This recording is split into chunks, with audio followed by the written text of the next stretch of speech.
the Picktree Brag, 19th century South Shields ghosts, the Pickled, Parson and the number 13. Welcome to episode 13 of a Northern Counties Paranormal podcast, hosted by Within the Boggart Wood.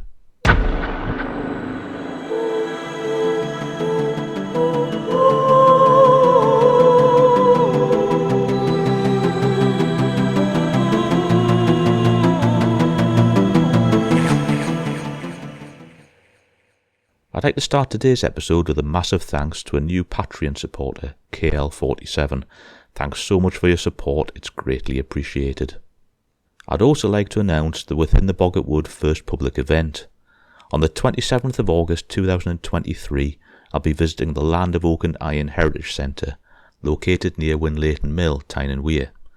I'm coming armed with audio recording equipment and a notebook, and the aim is to record visitors' ghost stories, should they choose to share any. So if you have a story you'd like to share, or even if you just want to come and say hello, I'm there between 10 AM and 3:30 PM. You can find more details on the events page of the Land and Oak and Iron website, or on the Within the Boggart Wood main website and social media. I'll also put the links in the episode description.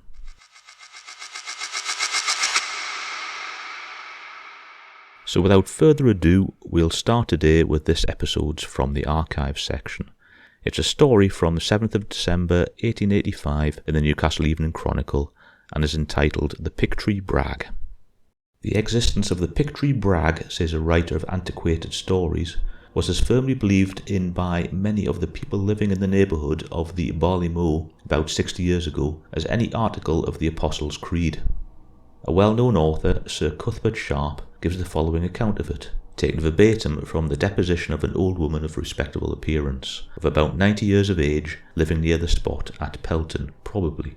She said, "I never saw the brag very distinctly, but I frequently heard it. It sometimes appeared like a calf, with a white handkerchief about its neck, and a bushy tail. It came also like a galloway, but more often like a coach horse, and went trotting along the lawn in a forefolks, setting up a great nicker and a whinny every now and then, and it always stopped at the forlorn and ends, and nickered and whinnied. My brother saw it once, like 4 men holding up a white sheet. I was then sure that some near relation was going to die, which was true. My husband once saw it in the image of a naked man without a head. I knew a man of the name of Buick that was so frightened that he hanged himself of fear on it. Whenever the midwife was sent for, it always came up with her in the shape of a galloway. Dr. Harrison wouldn't believe in it, but he met it one night as he was going home, and it mace killed him. But he never would tell what happened, and didn't like to talk about it. And whenever the brag was mentioned, he sat trembling and was shaken by the fireside. My husband had a white suit of clothes, and every time he ever put them on, he met with some misfortune. And once when he met the brag, and had his white suit on, being a bold man, and having been at a christening, and having had, we may safely interject, just had plenty, he was determined to get on the brag's back, and when he came to the forlorn and ends, the brag had joggled him so sore that he could hardly keep his feet, and at last it threw him off into the middle of the pond and then ran away, setting up a great nicker and laugh, just for all the world like a Christian. But this I know to be true of my own knowledge, that when my father was dying, the brag was heard coming up the lawn like a coach and six, and it stood before the house, and the room shaked, and it gave a terrific yell when my father died, and then it all went clattering and galloping down the lawn as if Yebben and Yerth was coming together. Mr. Henderson, in his entertaining Folklore of the Northern Counties of England, says, "The northern sprite is closely akin to Robin Goodfellow, not our friend of the Weekly Chronicle, but his goblin prototype, who Johnson introduced to us speaking thus: Sometimes I meet them like a man, sometimes an ox, sometimes a hound, and to a horse I turn me can, to trip and trot about them round, but if to ride, my back they stride, more swift than wind away I go, o'er edge and lands, through woods and ponds, I whinny laughing, ho ho ho." Columns upon columns might be filled with stories of this kind, which have their home about this particular part of the county of Durham. Metamorphic goblins, like the Picktree Brag, have been seen to disport themselves and play fantastic tricks with belated travellers, especially before the introduction of blue ribbon armies. Since the date of the alleged appearance of the Picktree Brag, other phantoms have displayed themselves in the vicinity of Pelton Fell. Many persons living at the present time will tell you of the strange vision which appeared at the plantation situated between Chestler Street and Pelton, whilst old people to this day will recite the rhyme so well known in their childhood days: "Up the bank and down the hill, wilful murder, Stella Gill."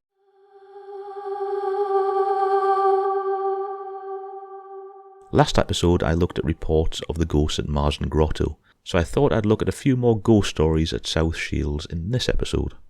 In 1870, families in Ingham Street reported being haunted by a poltergeist, with knocking noises starting around midnight and keeping the family awake in some alarm. The lower flat of the property housed an old lady and her maid, while the flat above contained a family and their maid.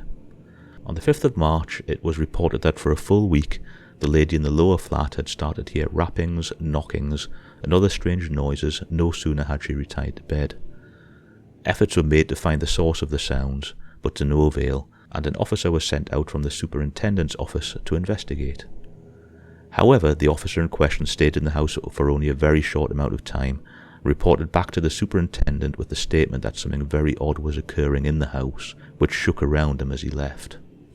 At 1 a.m. the following morning, the superintendent visited the house and discovered the two maidservants in collusion, knocking on the doors and wailing to create the unearthly sounds the old lady had witnessed. So ended the story of Ingham Street, along with the employment of two maids, but it was never ascertained what had made the house shake and rumble when the superintendent's officer had visited. In July 1885, stories of supernatural visitations were gathering around a house in Walpole Street, to the point that the local press took note that the house was attracting crowds of people who were hoping to see some manifestations of the ghostly presence. The activity had started apparently by the residents of the house reporting peculiar noises, knocks and bangs. Then soon after this, items of furniture were seen moving by themselves. The family, frightened already, were then sent into a state of terror as coals began being thrown at the windows of the house seemingly from nowhere. At this point, the family called in the police, who promptly caught a local man throwing stones and coals over the wall at the house. While it was never proven that the reported noises and furniture moving were also the acts of this man, the activity stopped with his capture. The Shields Daily Gazette at the time concluded, "The two things that are clearly proved by this rather amusing incident are the ease with which ghostly apparatus can be set in motion, and the celerity by which people swallow anything that savours the world of the departed." Now, from my own observation, this hasn't really changed in any way since 1885. A year later, in 1886, William Brockie wrote that many folk in South Shields claimed that the old houses there were all haunted, with West Holborn Old Hall being no exception. In that year, the Old Hall had been let out in tenements, and was also partially in use as a pub. Brockie reported that a good friend of his lived in one of the apartments, and had on a number of occasions seen and heard some very strange things. Above one of the grand fireplaces, she claimed, were the bloodied marks of 2 fingers and a thumb, which resisted all forms of cleaning, with the bloody marks reappearing even after fresh coats of paint had been added over them. The apparition of a lady was also seen in the building, and Brockie's friend assumed that the apparition and the bloody finger marks were linked. One night, so the story goes, Brockie's friend was sitting in bed reading when a tall lady dressed in a white silken nightdress with a scarlet waistband suddenly appeared at the door, then proceeded to glide across the room to the window, where she disappeared without a trace. A report suggests that the room took on a chilled, icy atmosphere, though this wasn't mentioned in Brockie's original story, and another suggested that the spot where she disappeared marked her grave, and that she was buried in the walls beneath the window. The hall was also said to be haunted by the ghost of a soldier, often seen at the head of the stairs looking over the landing. One of the apartments in the hall was deemed so haunted that no one would live in it, and as such it was kept boarded up.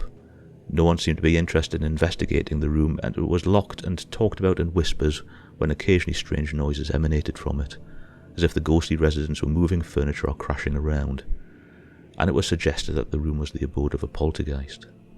The building as a whole was described in 1934 as having long since disappeared, and finding information on the place has not been an easy task.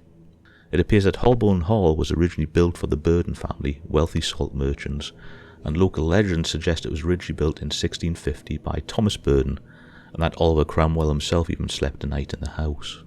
However, by the mid-19th century, the hall, as noted previously, had been converted into private apartments and a pub, with the pub simply named the Old Hall Public House in 1855. By 1895, the entire building complex had been demolished and its space occupied by the eastern extent of the Tyneflint Glassworks. The site of the hall is now part of the Brownfield site on the west side of West Holborn, south of Middle Docks.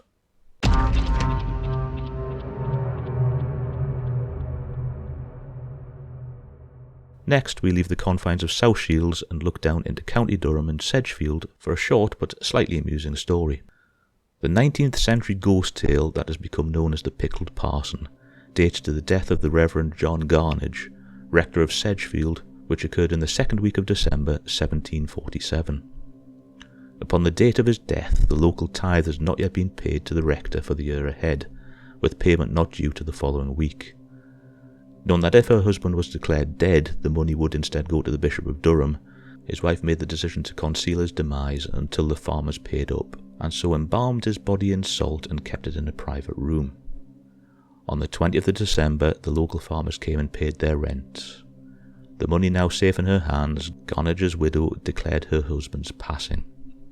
However, according to local tales, the spirit of the deceased, who had been an honourable and honest man in life, didn't take overly kindly to his wife's treatment of his body and her deceit, and legend has it that his spirit returned and infested the rectory for nearly 50 years, with many a tale of ghastly cries and screams coming from the rectory during that time.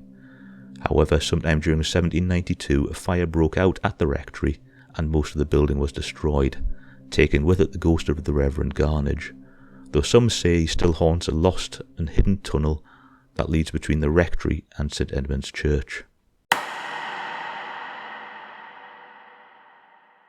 Today's look into superstitions looks at the number 13, as of course this is episode 13. In 1910, the word triskaidekaphobia was first recorded. And yes, this was the 7th take trying to say that word, meaning the fear or avoidance of the number 13. While to most folk, 13 is simply a number and nothing more, to others the number symbolises bad luck, with the Reader's Digest stating that a survey in the US showed that 9 out of 10 people quizzed on the subject actually felt uneasy about the number. There are a number of theories as to why 13 is so maligned.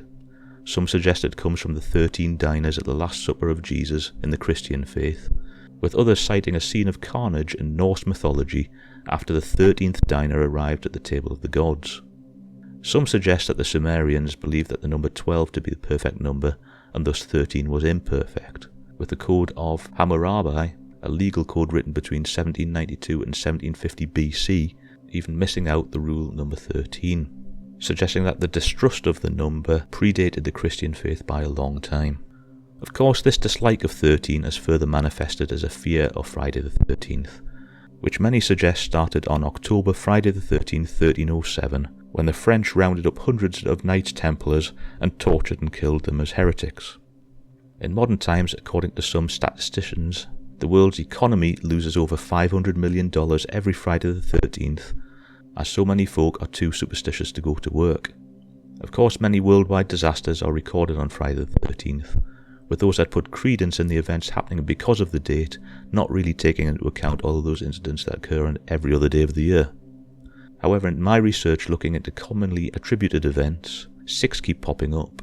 These are: a plane crashed in the Andes on October Friday the 13th, 1972, with 12 dying and the survivors resorted to cannibalism to survive until they were rescued, and on the same day 174 died when a plane crashed landing near Moscow.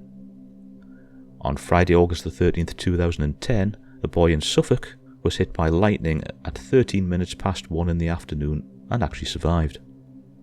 On Friday, October the 13th, 2006, 24 inches of snow fell on Buffalo, New York, cutting off power to thousands of homes. Friday, October the 13th, 1989, the stock market fell by 6.91%, the second worst day in market history. Friday the 13th, 1951, the cities of Topeka, Lawrence and Manhattan found themselves flooded after days of record-setting rain fell over the northeastern Kansas, bursting riverbanks. Now, reading that has just made me check for Friday the 13th here in the UK in July gone, as it's been absolutely horrendous weather, but apparently not.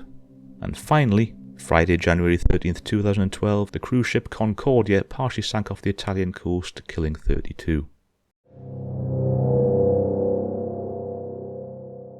So, Thanks for listening to episode 13 of the podcast, which incidentally I hope doesn't end up as bad luck.